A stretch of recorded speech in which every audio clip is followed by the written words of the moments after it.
The lights dim. The crowd holds its breath.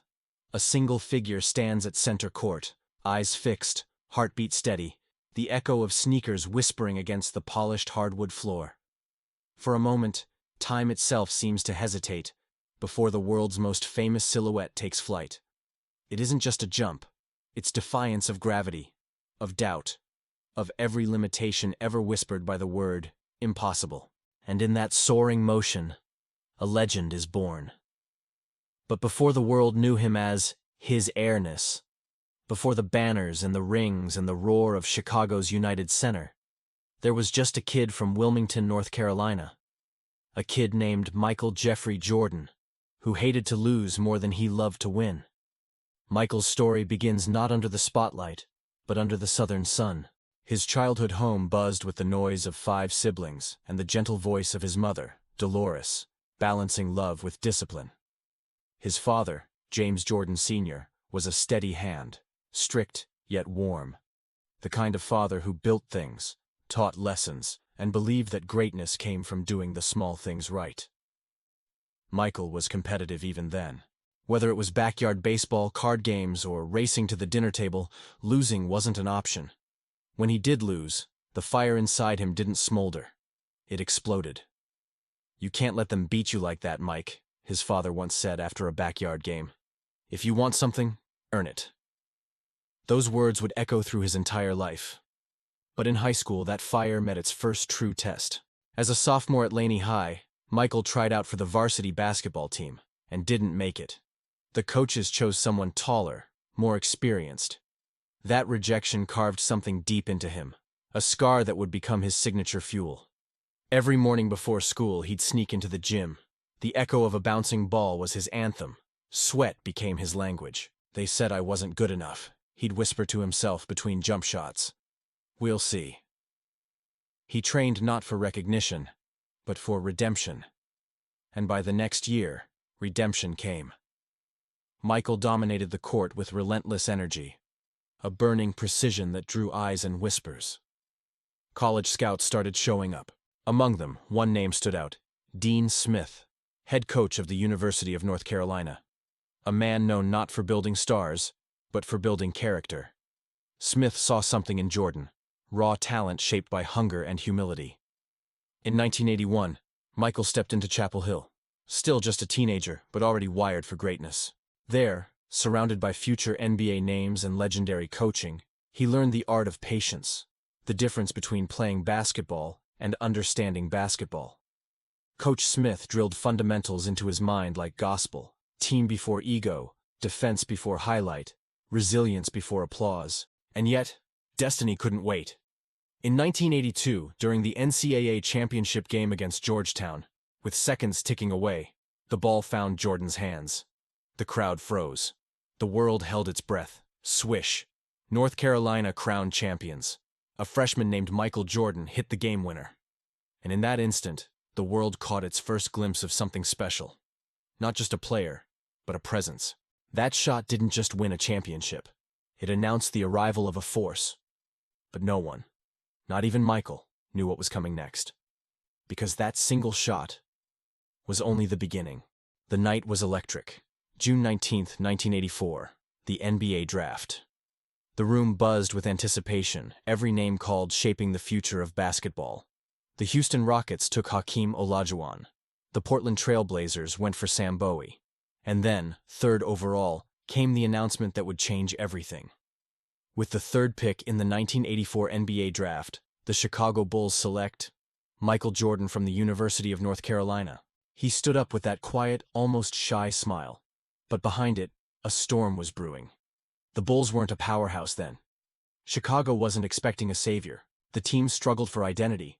The fans were restless, and the league was still the domain of titans like Magic Johnson and Larry Bird. But all that was about to change. When Jordan arrived, he didn't just play, he attacked the game. From his very first practice, teammates whispered about him like an urban legend in real time. "Who is this guy?" some wondered. "He's not human," others said. The coaches saw it instantly. His speed, his elevation, his hunger. Every possession mattered. Every drill was a war. Michael didn't want to fit in. He wanted to dominate. His rookie season was an explosion. He averaged 28.2 points per game, led the Bulls to the playoffs, and gave the city of Chicago something it hadn't felt in years: hope. Crowds filled the old Chicago stadium, chanting his name like a rising hymn. The air itself felt different when he took flight. It wasn't just basketball anymore, it was theater. Air Jordan, they started calling him. By 1985, Nike turned that name into history. The Air Jordan sneaker wasn't just a shoe, it was rebellion, style, and attitude. The NBA tried to ban them. Michael wore them anyway. Each fine from the league only made the myth grow. The world began to realize this was not a player who followed rules.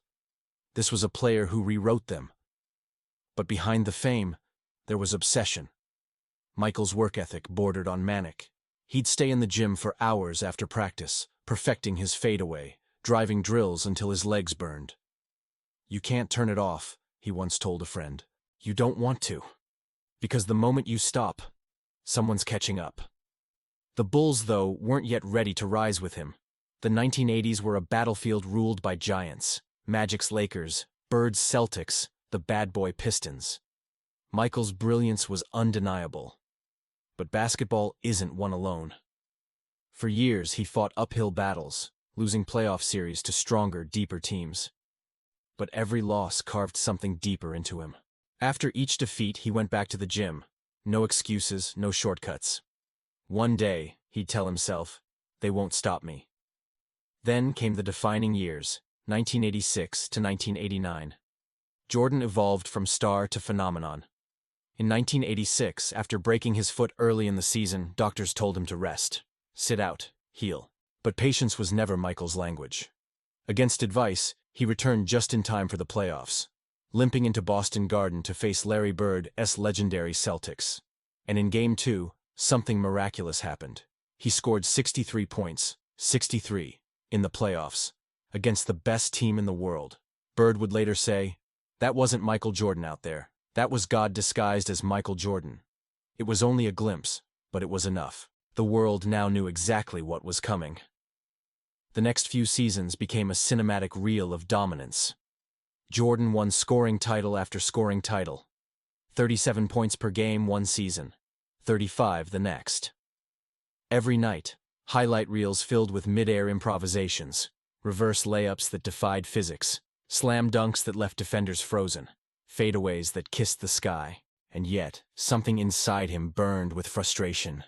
Because for all his personal brilliance, the Bulls still fell short. The Detroit Pistons, led by Isaiah Thomas, Joe Dumars, and Bill Laimbeer, built a wall around him. The infamous Jordan rules. They'd hit him, double-team him, exhaust him. They didn't just want to stop Jordan, they wanted to break him. But they never understood the kind of mind they were dealing with. Each defeat to the Pistons became a lesson, each bruise a motivation, each headline doubting him a spark. By 1989, Michael was no longer just playing basketball. He was dissecting it, studying it, mastering its psychology. His body became a machine, sculpted by relentless training. His mind became a fortress. He refused to be stopped by pain, fatigue, or fear. And then, in the spring of 1989, came one of the most iconic moments in NBA history. The first round of the playoffs. Game 5, Bulls versus Cavaliers, the score tied, 3 seconds left. Jordan catches the ball at the top of the key. Craig Elo guards him tightly. He dribbles once, jumps, time freezes. The ball arcs through the air. Swish, game over, Bulls win.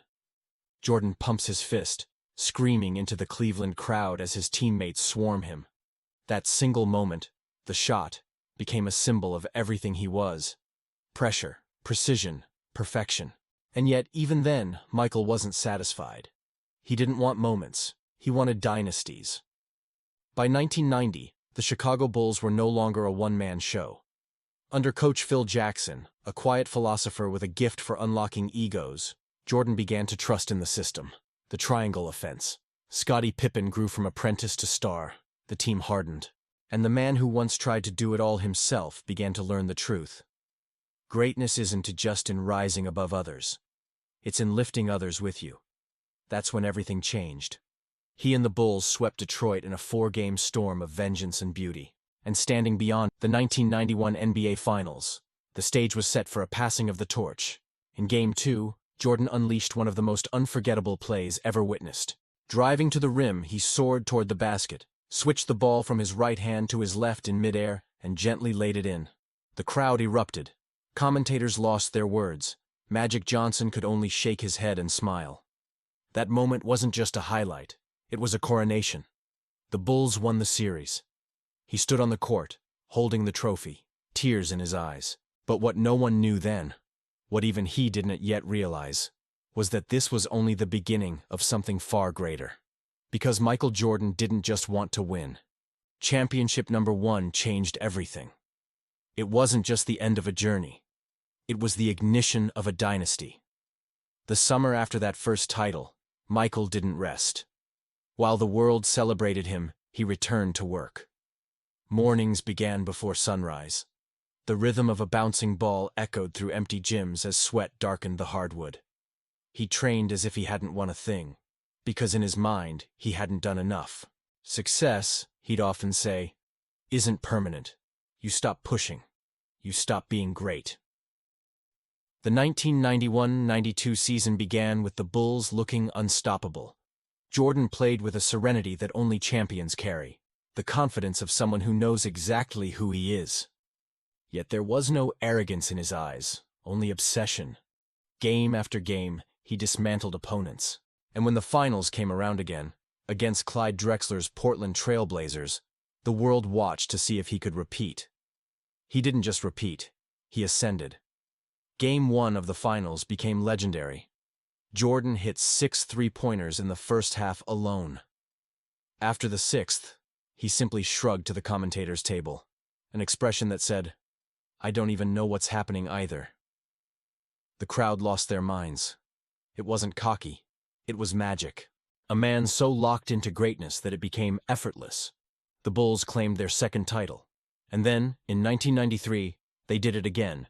3 straight championships. A 3-peat. Something that hadn't been done since the Celtics dynasty decades earlier.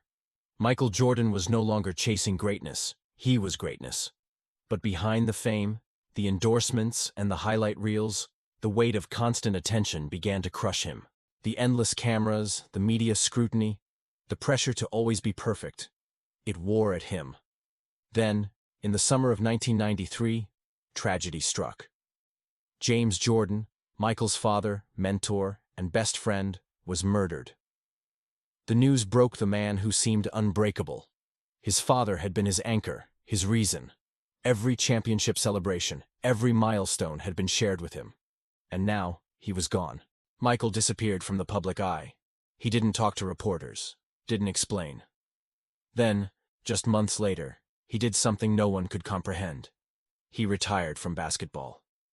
"I've lost my desire to play," he said quietly. "I just want to step away." The world was stunned.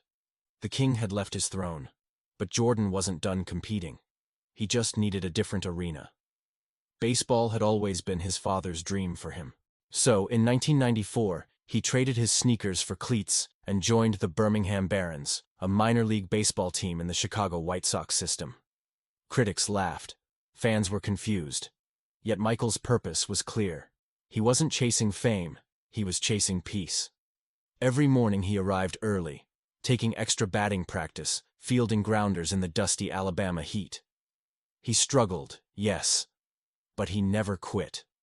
"Failure," he once said, "is acceptable. Not trying is not." And while he fought to find rhythm on the diamond, something inside him began to stir again.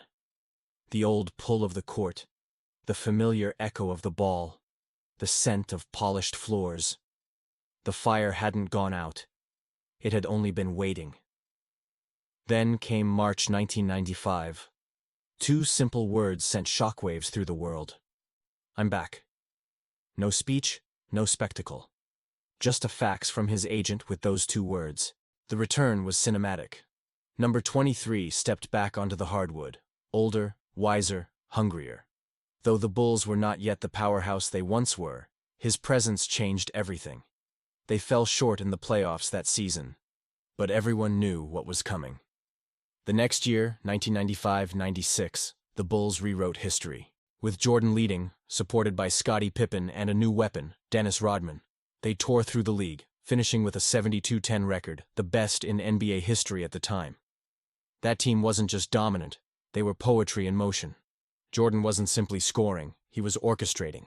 His fadeaway jump shot had become a weapon of grace and inevitability. Every move was measured, every moment deliberate. He wasn't playing for applause anymore. He was playing for legacy. They captured their 4th title that year, and then the 5th. And then, in 1998, what would become the crown jewel of his career, the 6th. The 1998 Finals. Bulls versus Utah Jazz. The end of an era in sight. Game 6. Chicago, down by 1. Less than 10 seconds on the clock. Jordan dribbles up, crosses right. Byron Russell stumbles. Jordan rises, releases. The ball floats. The crowd holds its breath. Swish. The shot. The perfect farewell. He stands frozen for a moment, arm extended, as the camera flashes ignite around him. The image becomes immortal, the embodiment of clutch, of confidence, of completion. The Bulls win their 6th championship. That night, as the team celebrated, Jordan sat quietly in the locker room. The champagne, the noise, the celebration, it faded into the background. He leaned back, eyes closed, and whispered, "We did it, Pop." The dynasty was complete. But even that wasn't truly the end. Jordan retired again, only to return years later as part owner and player for the Washington Wizards. Though the world had changed, though time had caught up, his spirit never did. Even in his late 30s, he'd drop 40-point games, still showing glimpses of that unrelenting fire. When he finally retired for good in 2003, he left behind not just statistics or trophies, but a new definition of greatness. Michael Jordan's life was never about perfection. It was about persistence, about coming back, again and again, no matter what tried to stop him. Every setback, every doubt, every whispered criticism only sharpened his purpose. He wasn't born with wings, he built them. One failure, one shot, one sacrifice at a time. Today, his story is more than basketball. It's a blueprint for excellence, a reminder that talent opens doors, but obsession keeps them open. His name has become a verb. To be like Mike means to demand the best from yourself, even when no one is watching. And perhaps that's his truest legacy. Not the championships, not the endorsements, not the iconography, but the message that greatness is earned in silence long before it's celebrated in noise. As the lights fade and the echoes of his final buzzer linger, we remember the image that defined him most. Not the dunks, not the trophies, but that quiet, defiant look in his eyes that said, "It's not over until I win." Closing note for Behind the Medal. And that is the story of Michael Jordan. A boy who refused to stay on the bench, a man who turned failure into fire, and a legend who taught the world how to fly. If this story inspired you, remember, greatness isn't reserved for the chosen few. It's built, earned, and fought for, every day, in silence, through struggle. Thank you for watching Behind the Medal. If you felt the power of Michael Jordan's journey, don't forget to like, share, and subscribe, because more stories of resilience, courage, and human greatness are on the way. Until next time, keep pushing, keep believing, and remember, your wings are already there. You just have to take flight.